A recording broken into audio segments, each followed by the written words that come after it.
Assalamualaikum warahmatullahi wabarakatuh. Bertemu lagi dengan saya di video pembelajaran Zupri Channel. Pada video pembelajaran kali ini saya akan menyajikan tentang mata kuliah sistem pendukung keputusan yang biasa disingkat SPK, atau kalau dalam bahasa asing biasanya disebut dengan Decision Support System atau DSS. Berbeda dari video sebelumnya di mana kita membahas tentang mata kuliah sistem informasi geografis dan juga tentang algoritma penguraman 2. Namun pada video pembelajaran kali ini saya akan coba menyajikan tentang video pembelajaran sistem pendukung keputusan, di mana topik yang pertama ini saya angkat adalah tentang pengantar sistem pendukung keputusan atau SPK, atau dengan kata lain biasa disebut dengan Decision Support System atau DSS. Baik, kita lanjut ke materi.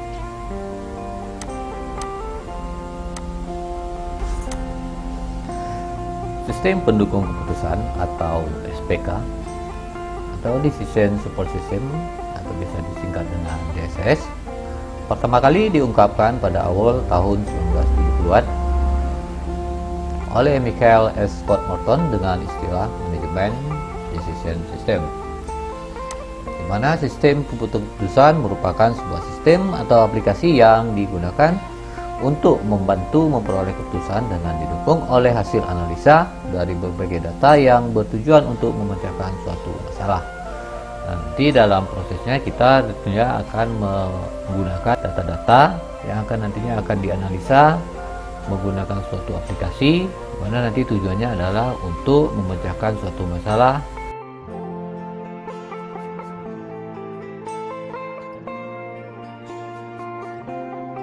Sistem pendukung keputusan.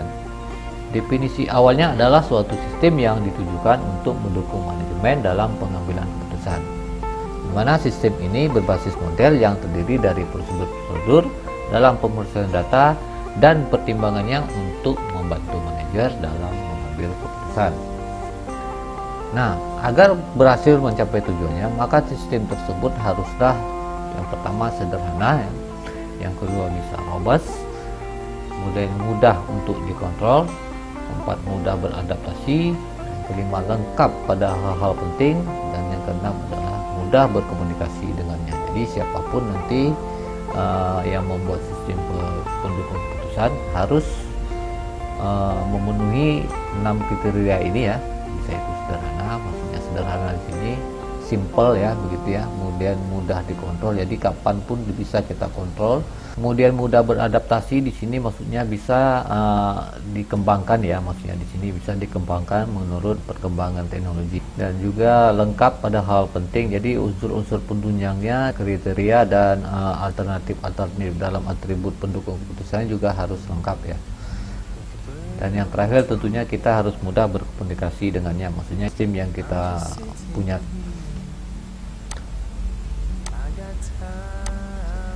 Jadi secara implisit, sistem pendukung pengambilan keputusan berarti bahwa sistem ini harus berbasis komputer yang interaktif ya. Jadi fungsinya membantu pengambilan keputusan dengan menggunakan data, model dan analitik yang kompleks serta perangkat lunak yang dapat menyelesaikan masalah dalam pengambilan keputusan.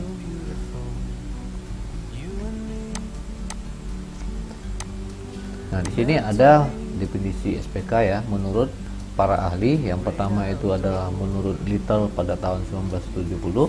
Beliau mendefinisikan bahwa sistem pendukung keputusan adalah sebuah himpunan atau kumpulan prosedur berbasis model untuk memproses data dan pertimbangan untuk membantu manajemen dalam pembuatan keputusannya.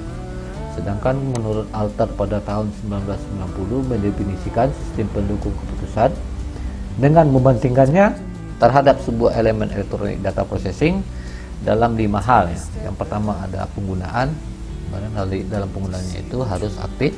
Kemudian dalam penggunanya ini ada manajemen. Tujuannya adalah untuk efektivitas, dan time horizonnya adalah untuk sekarang dan masa depan ya. Dan yang kelima, kelebihannya tentu fleksibel ya, fleksibilitas.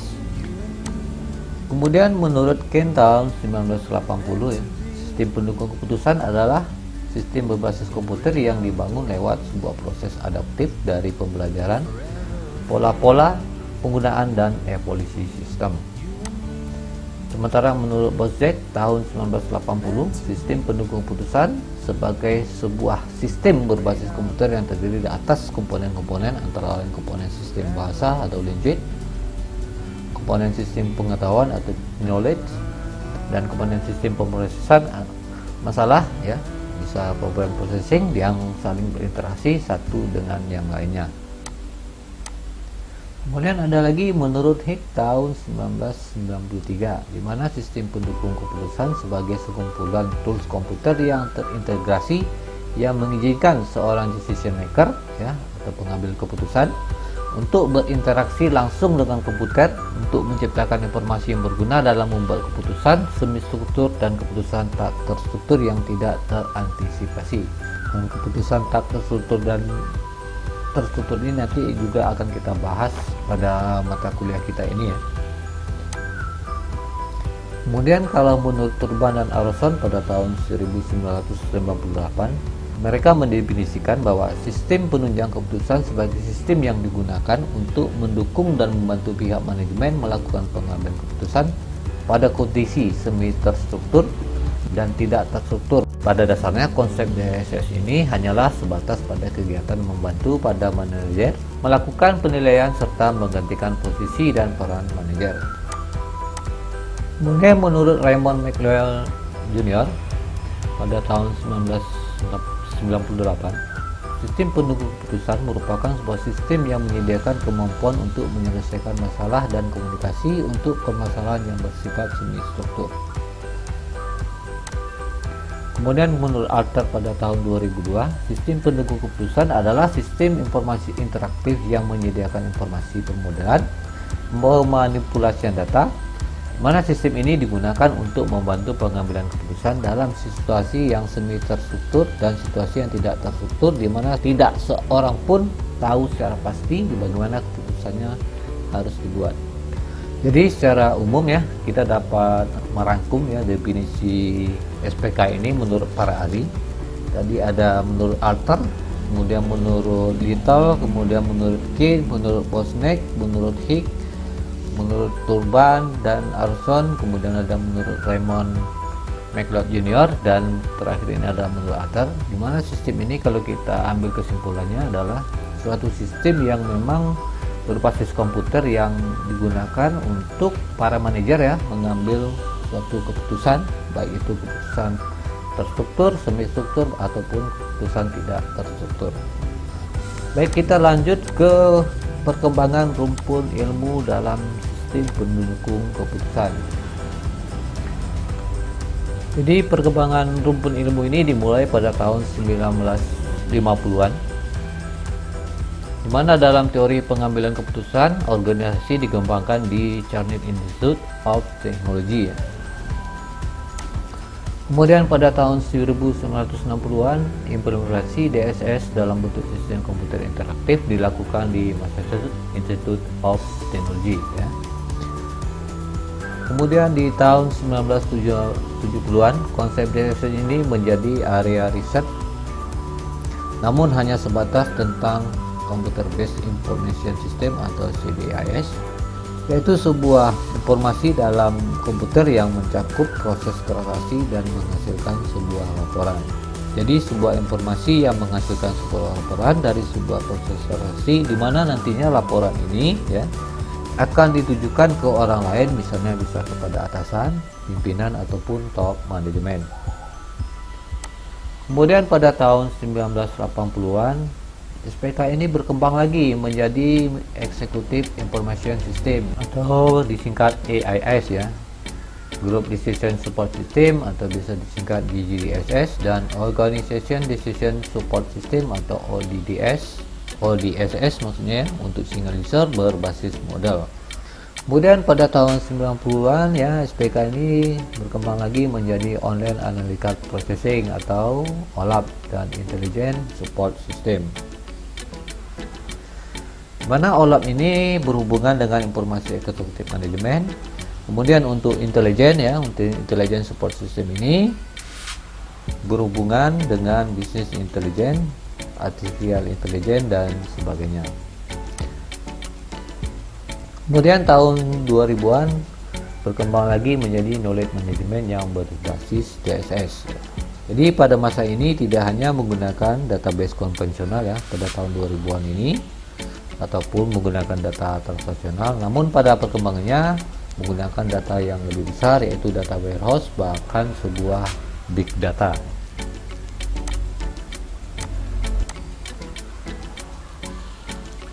Selanjutnya kita masuk ke perkembangan SPK.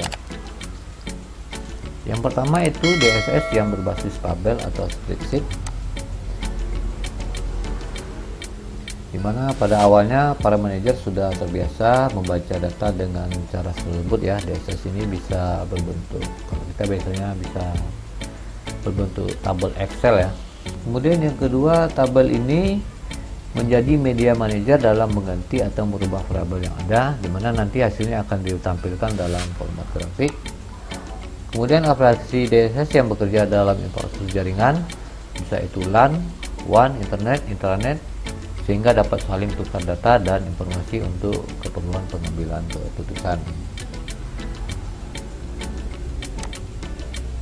Yang keempat, sudah ada DSS yang dilengkapi dengan expert system sehingga keputusan bisnis secara langsung dapat dilakukan oleh komputer tanpa campur tangan manusia. Kemudian ada karakteristik dan kemampuan sistem pendukung keputusan. Ada 14 karakteristik dan kemampuan SPK, di mana untuk yang pertama ini ada semi structured decision. Ini akan saya coba jelaskan satu persatu ya, dari poin 1 hingga 14, di mana yang untuk semi structured decision di sini adalah, maksudnya di sini DSS menyediakan dukungan bagi pengambil keputusan utamanya ya, keputusan utamanya pada situasi yang semi struktur dan tak terstruktur dengan memadukan pertimbangan manusia dan informasi terkomputerisasi. Oke, saya coba langsung ke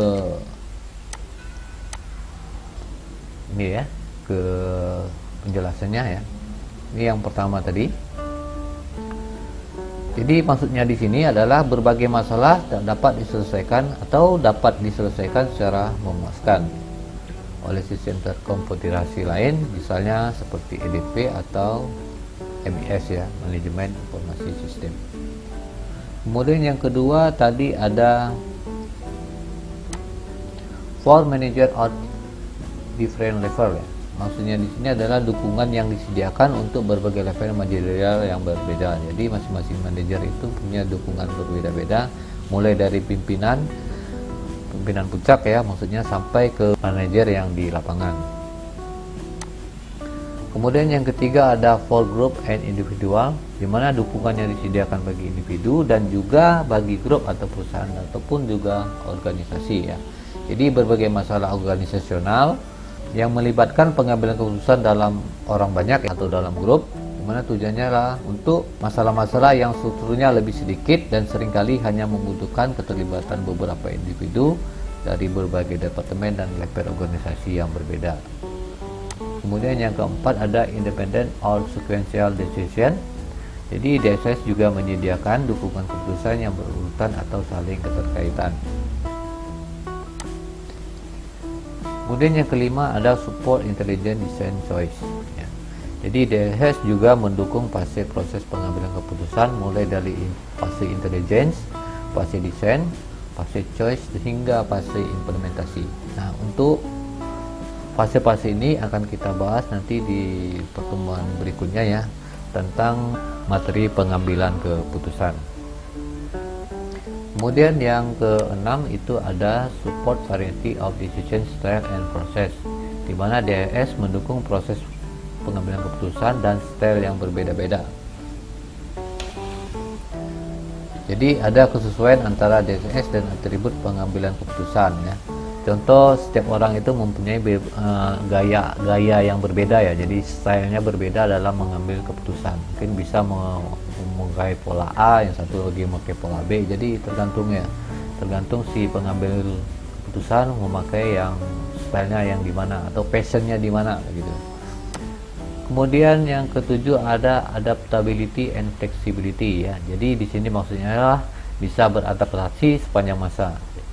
Jadi pengambil keputusan harus reaktif, mampu mengatasi perubahan kondisi secepatnya dan beradaptasi untuk membuat DSS selalu bisa menangani perubahan. Jadi maksudnya di sini DSS harus fleksibel sehingga nantinya user atau pemakai ya dapat mendapatkan, menghapus, mengkombinasikan ataupun juga mengubah atau mengatur kembali elemen-elemen dasar. Misalnya mungkin menyediakan respon cepat pada situasi-situasi yang diharapkan. Kemampuan ini tentunya memberikan analisis yang tepat waktu pada setiap saat. Dengan pengaruh perkembangan teknologi yang begitu pesat sekarang ini ya, jadi banyak sekali perkembangan teknologi yang selalu harus diikuti oleh setiap si pemakai sistem pendukung keputusan.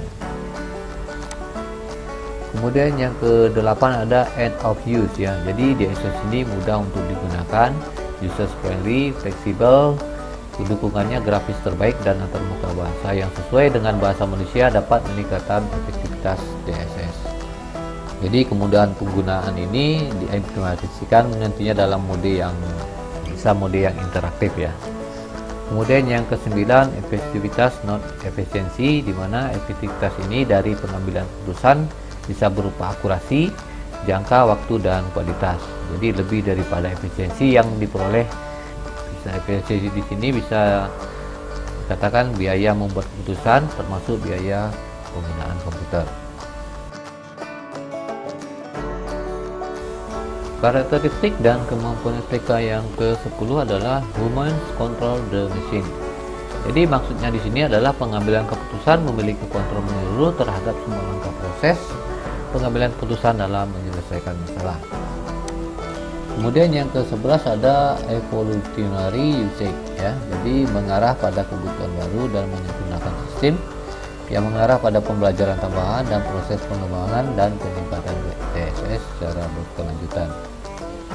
Kemudian yang ke-12 ada End of Construction. Jadi user pengguna harus mampu menyusun sendiri sistem sederhana, di mana sistem yang lebih besar dapat dibangun dalam organisasi user, tapi dengan melibatkan sedikit saja bantuan dari spesialis ya ataupun pakar di bidang informasi sistem. Yang ke-13 ada modeling ya. Biasanya DSS mendayagunakan berbagai model, bisa itu model standar atau keinginan user dalam menganalisis berbagai kebutuhan. Jadi di sini maksudnya model standar di sini adalah model yang telah ada atau yang biasa digunakan. Untuk aplikasi yang standar itu sebenarnya sudah banyak di pasaran ya. Misalnya alternatifnya atau kriterianya ataupun bisa juga atribut-atributnya sudah ditentukan ya. Jadi kita memoles sedikit sesuai dengan apa yang kita butuhkan. Sementara dengan sesuai dengan keinginan user ini maksudnya adalah modelnya ini bisa kita sesuaikan dengan permintaan dari si pemakai. Misalnya si pemakai meminta menunya ada 5 ya, mungkin alternatifnya ada 3. Jadi kita bisa menyesuaikan ya dari berbagai keputusan yang ingin dihasilkan oleh manajemen di perusahaan yang menggunakannya. Yang ke-14 itu atau yang terakhir adalah knowledge.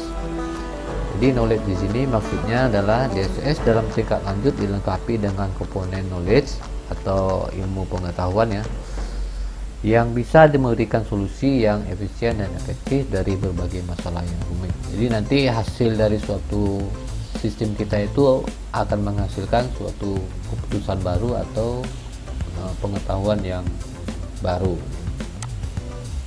Sekarang kita masuk ke keuntungan sistem pendukung keputusan. Yang pertama itu mampu mendukung pencarian solusi dari masalah yang kompleks. Jadi suatu sistemnya nanti diharapkan mampu mendukung pencarian solusi dari berbagai masalah yang kompleks atau yang rumit ya. Kemudian yang kedua itu respon cepat pada situasi yang tak diharapkan dalam kondisi yang berubah-ubah. Jadi respon cepat di sini bisa saja berupa mungkin ada peraturan pemerintah yang mengharuskan sebuah sistem kita ini harus kita rubah ya. Yang ketiga yaitu mampu untuk menerapkan berbagai strategi yang berbeda pada konfigurasi berbeda secara cepat dan tepat. Kemudian yang keempat pandangan dan pembelajaran baru. Dan yang kelima itu memfasilitasi komunikasi. Yang keenam yaitu meningkatkan kontrol manajemen dan kinerja. Tentunya dengan adanya sistem pendukung keputusan akan mempermudah ya pihak manajemen untuk mengambil suatu kebijakan dari hasil suatu keputusan. Yang ketujuh, menghemat biaya. Yang kedelapan, keputusannya lebih tepat ya. Jadi dengan adanya nanti sebuah aplikasi SPK, itu keputusannya akan lebih tepat dan cepat ya, akan diperoleh. Dan yang kesembilan, meningkatkan efektivitas manajer. Jadi menjadikan manajer dapat bekerja lebih singkat dengan sedikit usaha ya. Yang ke-10 tentunya meningkatkan produktivitas analisis. Kemudian ada klasifikasi SPK. Jadi banyak teori ya yang diimplementasikan sehingga terdapat banyak cara untuk mengklasifikasikan DSS. Yang pertama itu ada DSS, model pasif. Adalah model yang hanya mengumpulkan data dan mengorganisasikannya dengan efektif. Biasanya tidak memberikan suatu keputusan yang khusus dan hanya menampilkan datanya saja. Ini artinya di sini adalah suatu DSS aktif pada kenyataannya benar-benar memproses data dan secara eksplisit menunjukkan beragam situasi atau solusi berdasarkan pada data tersebut. Kemudian ada model aktif ya. Jadi model aktif di sini adalah memproses data dan secara eksplisit menunjukkan solusi berdasarkan pada data yang diperoleh. Walau harus diingat bahwa intervensi manusia terhadap data tidak dapat dipungkiri. Misalnya data yang kotor atau tata sampah pasti akan menghasilkan keluaran yang kotor juga. Yang ketiga ada DSS bersifat kooperatif. Maksudnya di sini adalah jika data dikumpulkan, dianalisa dan lalu diberikan kepada manusia yang membantu sistem untuk merevisi atau memperbaikinya. Kemudian yang keempat ada model driven DSS. Adalah tipe DSS di mana para pengambil keputusan menggunakan simulasi statistik atau model-model keuangan untuk menghasilkan suatu solusi ataupun strategi tanpa harus intensif mengumpulkan data. Kemudian ada communication driven DSS. Adalah suatu tipe DSS yang banyak digabungkan dengan metode atau aplikasi lain untuk menghasilkan serangkaian keputusan, strategi ataupun solusi.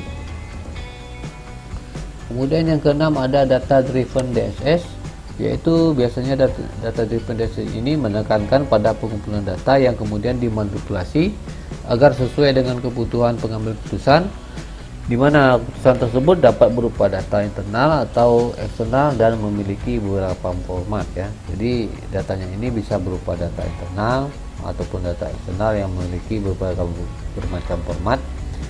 Contohnya data penjualan, data operasional dari suatu periode ke periode lainnya diinventory pada tahun sebelumnya ya. Ini adalah contoh data driven DSS ya. Kemudian yang ketujuh ada dokumen driven DSS. Dokumen driven DSS ini menggunakan berbagai macam ragam dokumen dalam bermacam-macam bentuk seperti dokumen teks, bisa itu Excel dan rekaman basis data untuk menghasilkan keputusan serta strategi dari manipulasi data. Kemudian yang ke-8 adalah knowledge driven DSS ya. Adalah tipe DSS yang menggunakan aturan-aturan tertentu yang disimpan dalam komputer yang digunakan manusia untuk menentukan keputusan yang akan diambil. Baik, sekarang kita akan bahas tentang jenis-jenis keputusan dalam SPK. Jadi menurut Herbert Simon terdapat beberapa jenis sistem keputusan. Yang pertama itu ada keputusan terstruktur.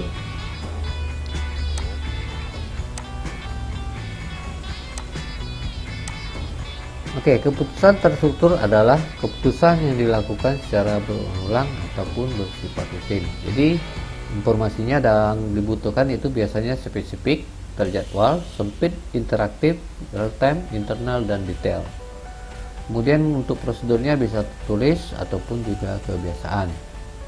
Jadi keputusan ini terutama dilakukan oleh manajemen tingkat bawah Contoh kebutuhan persediaan barang, pendagangan hutang dan sebagainya. Kita ambil contoh di sini keputusan persediaan barang di sebuah minimarket atau swalayan, dimana kalau sebuah minimarket atau swalayan tersebut bagaimana mensiasati setiap barang itu harus ada ya. Jadi stok barang itu harus ada dan tidak boleh kosong, tidak ada selisih. Nah, di dalam aturannya itu biasanya kalau barang masuk 20, keluar 15, itu dalam pencatatan persediaannya ya. Kalau dalam buku besar itu dalam catatan harian dari petugas gudang itu biasanya harusnya tinggal 5 ya. Jadi 20 masuk, keluar 15. Di dalam pencatatan persediaannya harusnya tinggal 5, dan itu harus selalu dicatat ya. Setiap misalnya barang 10 masuk, keluar 5, sisa 5, 30 masuk, keluar 10, sisa 10, dan itu harus dicatat selalu ya, continue, selalu, setiap hari akan selalu begitu.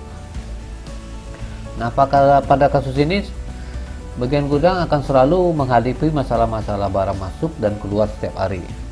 Kemungkinan terjadi selisih itu besar sekali ya. Mungkin barangnya ada yang rusak, atau mungkin salah input ya, salah input dalam pencatatan, atau mungkin catatan yang hilang, jadi datanya itu akan tidak sesuai dengan yang seharusnya gitu. Nah, bagaimana nanti pihak perusahaan ya atau pihak minimarket ini bisa mensiasati agar hal-hal seperti ini tidak terjadi lagi ya. Nah, semenjak adanya SPK ini ya, ataupun perkembangan teknologi saat ini, maka dibuatlah sebuah aplikasi ya, inventory persediaan barang, untuk mensiasati masalah-masalah yang dihadapi oleh pihak manajemen terhadap persediaan barang, yaitu inventory persediaan barang atau yang lainnya.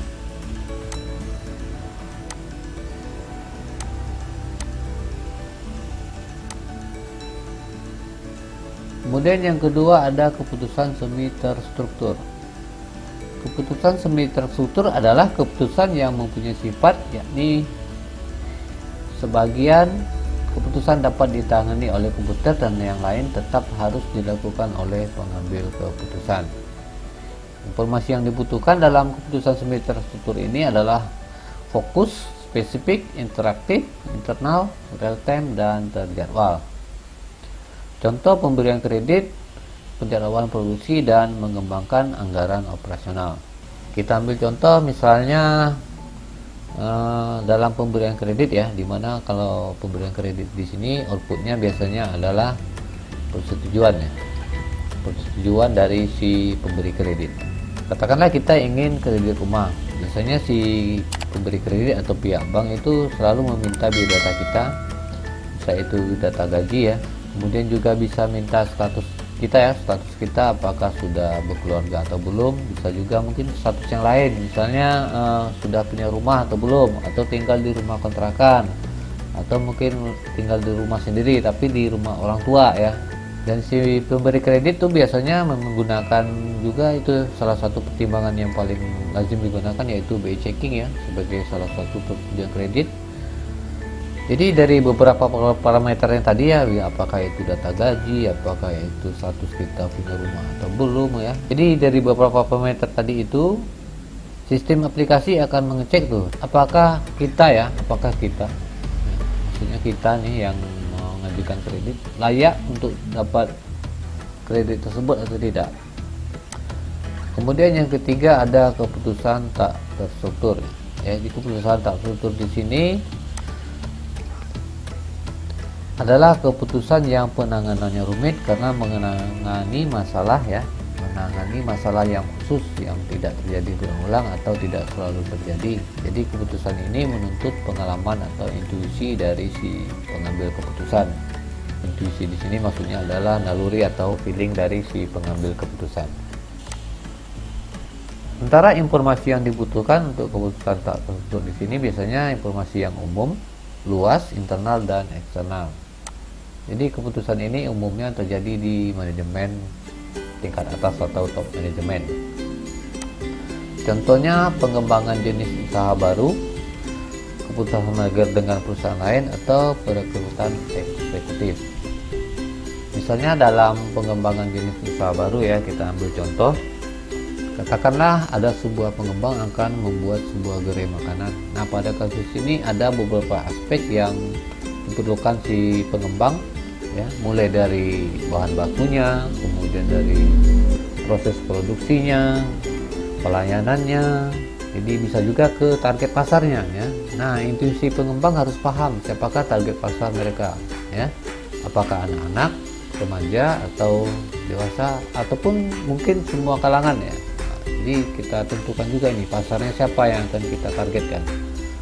Dan bicara pasar, pengembang bisa saja mempromosikan melalui iklan spanduk, ya, spanduk, ya, media sosial, dan juga bisa memasarkannya melalui market delivery online, ya, seperti sekarang itu sudah ada Grab, ya, Gojek dan lainnya, ya.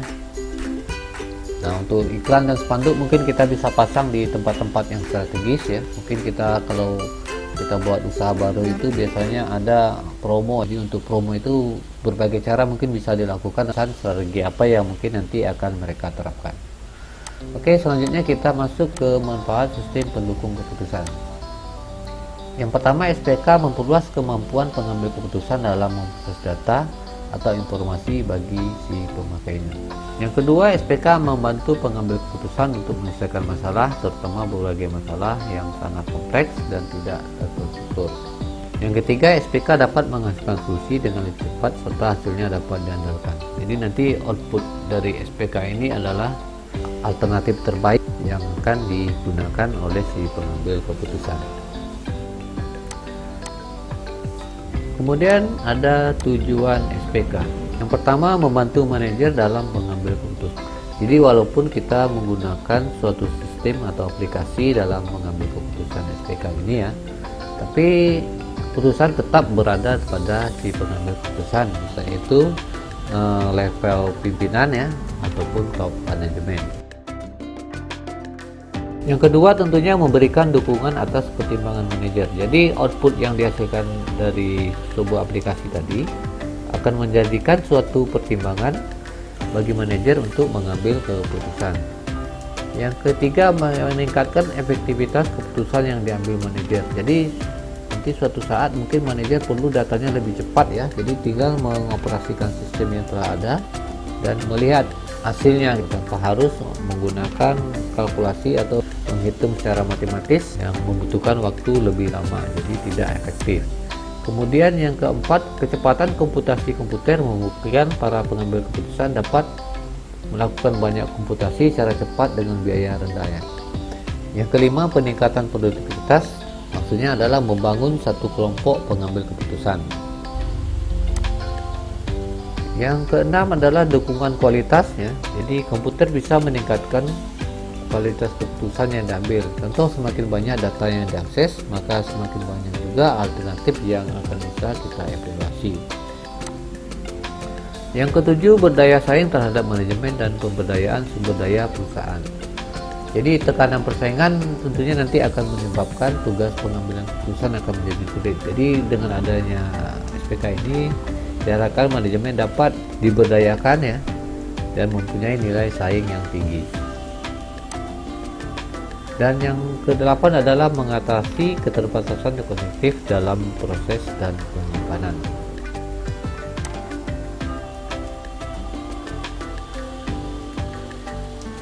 Oke, dengan berakhirnya slide tadi, maka berakhir pula pertemuan kita pada sesi kali ini. Sampai jumpa di pertemuan kita berikutnya.